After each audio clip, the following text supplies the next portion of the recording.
안녕하세요. 김근아 변호사입니다. 오늘은 경찰 조사에 대해서 얘기를 좀 해보려고 합니다. 우리가 경찰 조사하면 좀 무시무시한데요. 살다 보면 경찰 조사를 받게 되는 경우가 있습니다. 다행히 목격자나 참고인으로 소환이 되어서 조사를 받게 되는 경우라면 다행이지만 누군가로부터 고소를 당해서 피의자로 조사를 받게 되면 어지간하면 그런 일은 살면서 일어나서는 안 되는, 경험하지 않아야 좋은 일이기는 하죠. 문제는 참고인 조사를 받다가 갑자기 피의자로 전환되는 경우도 있을 수 있습니다. 이런 경우들이 여러 가지 경우들이 생길 수 있으니까 차근차근 한번 내용을 우리가 순서대로 들어가 보도록 하겠습니다.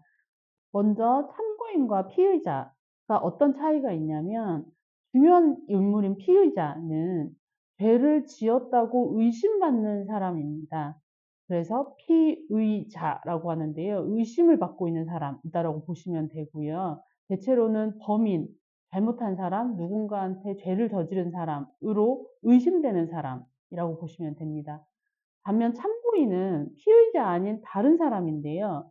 이 사건의 아주 중요한 사람, 대표적으로는 고소인, 고발인, 목격자 이런 분들이 있습니다. 이런 분들은 피의자는 아니지만 참고인으로 조사를 받게 되는데요. 그래서 피의자는 피의자 신문조서, 그러니까 피의자한테 묻고 답하고 신문을 하는 신문조서의 형태로 작성이 되고요. 참고인은 참고인의 진술을 받는 참고인 진술조서의 형태로 서류가 작성되게 됩니다. 그래서 경찰에서 피의자, 의심받는 자를 조사하는 경우와 참고인에 대한 진술을 받는 경우를 절차적으로 구별을 해서 두고 있습니다. 그래서 내가 참고인으로 처음에 진술을 받자라고 해서 참고인으로 조사를 받으러 갔다가 혹시라도 진술을 받다 보니까 이분이 의심이 되는 것 같은데? 라는 판단이 들어서 수사관이 피의자로 전환하는 경우에는 이제부터 피의자로 조사를 받게 됩니다. 라고 전환되는 과정이 생깁니다. 그때 진술 거부권이라든지 변호인 조력받을 권리에 대한 안내를 반드시 해주게 되어 있고요. 만약에 그런 얘기를 들으신다면 우리가 어떻게 대처해야 되는지에 대한 얘기도 차근차근 나눠보겠습니다. 경찰 조사의 시작은 보통 전화나 문자, 서면으로 이루어집니다. 가장 많은 경우는 수사관이 직접 경찰서 전화 또는 경찰관의 업무용 전화로 전화를 해서 무슨 경찰서 소속, 뭐 이름이 누구누구 경위입니다.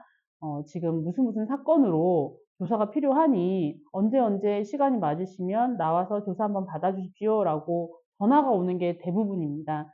다른 경우는 문자 메시지로 지금 무슨 사건으로 지금 어떤 상황이 처해져 있으니 소환 조사에 응해 주십시오. 뭐 이런 형태의 이제 문자 메시지를 받기도 하고요.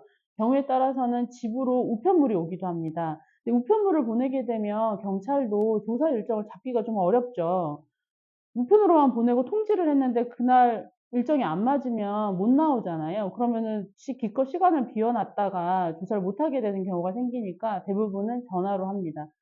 서면으로 가는 경우에 아주 많은 경우는 몇 번 전화를 했는데도 전화로 일정을 잡고 요청을 했는데도 받고도 날짜를 잡고도 안 나오거나 아니면 전화 연락이 아예 안 되거나 이런 경우에는 일단 소환 요청을 했다는 근거를 남겨두기 위해서 서면으로 보내는 경우들이 있습니다. 그래서 저희도 변호인으로 조사를 받다가 조사 일정을 계속 잡아서 조사를 받고 있다가 갑자기 우리 피의자가 여러 차례 조사에 불응을 하는 경우가 있습니다. 이런 경우는 사실 체포영장, 구속영장이 나올 확률이 좀 높아지거든요. 소환의 일정 기간 계속해서 불응하다 보면 강제로라도 이 사람 잡아놓고 조사해야 되는 상황이 생길 수 있으니 그럴 때는 구속영장이 나올 수 있다라는 점을 안내를 해주고, 경찰도 계속 소환 요구를 했는데 응하지 않았다는 점을 계속 어느 정도 근거로 남겨두기 위해서 어느 정도 조사에 계속 응하지 않으면 이제부터 소환 요청은 서면으로 갑니다라고 통지를 하고 계속 서면으로 요청을 합니다. 그러면 이 사람이 계속 연락을 받지 않고 소환에 불응했다라는 점을 근거로 해서 구속영장이 발부되는 경우도 있습니다. 그래서 이런 경위로 전화를 받거나 문자를 받거나 서면을 받아서 경찰서에 소환 요구를 받게 되면 정해진 날짜에 해당 경찰서로 가게 되죠. 파출소 아닙니다. 정식 조사는 전부 경찰서에서 이루어집니다. 우리 크게 동작경찰서, 서초경찰서, 또는 무슨 경찰서라고 되어 있는 이런 경찰서로 가게 되고요. 경찰서의 해당 과에 나를 부른 수사관 이름을 경찰서 정문 앞에서 "무슨 일로 오셨습니까?" 라고 물어보면 "무슨 일로 누구를 만나러 왔습니다." 라고 얘기를 하면 신분증 맡기고 그 출입증을 받아서 해당 부서로 올라가게 됩니다. 그러면 약속된 시간에 기다리고 있는 수사관을 만나서 조사를 시작하게 되는 것이죠. 내가 만약에 수사관으로부터 피의자, 무슨 일로 피의자 조사를 받게 되었다라고 안내를 받는다면 간략하게나마 무슨 일로 내가 조사를 받게 되었는지에 대해서 물어볼 수 있습니다.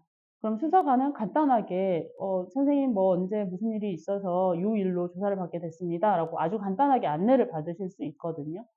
조금 더 자세한 내용을 알고 싶다면 이게 고소 사건인지 누군가가 나를 고소한 건인지 확인을 해서 정보공개 청구를 통해서 고소장 내용을 확인할 수 있습니다. 인적 사항은 지워진 상태로 공개된 정보에 대해서 내용을 볼 수가 있고요. 그 내용을 보고 몇 날 며칠에 내가 무슨 일로 연루가 되어서 고소를 당했구나. 그래서 내가 피의자 신분이 되었구나라는 내용을 확인하고 조사를 받을 수 있습니다. 여기서부터 변호인 조력을 받으실 수 있습니다. 저희는 정보공개 청구를 통해서 고소장 내용을 많이 확인을 하거든요. 물론 경찰서 담당 수사관에 따라서 그 제한되는 정보가 조금씩 차이가 있기는 합니다.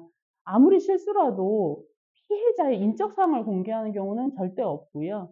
어 주요 내용 중에 혹시 이걸 미리 알려줘서는 안 되겠다 싶은 내용들은 삭제가 됩니다. 그 내용 중에 예를 들면 증거의 제목, 우리가 고소장에 보면 "어떤 일이 있었습니다."라고 하면서 증제 몇 호증 제목을 쓰거든요. 그 문서 증거 자료의 제목을 씁니다.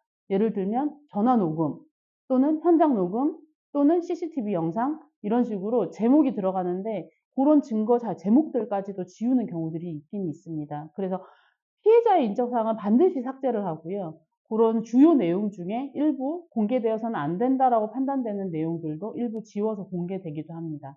그래서 저희들은 그 내용을 보고 대충 상황을 예상해서 그리고 무슨 일이 있었는지 본인이 직접 경험했기 때문에 기억나는 내용들을 보고 미리 어떤 내용들로 조사가 이루어질 거고 어떤 내용들의 질문이 있을 걸로 예상이 된다. 그러니 본인이 경험한 바에 따라서 본인한테 가장 유리한 방향으로 물론 거짓을 얘기하라고 하지는 않습니다.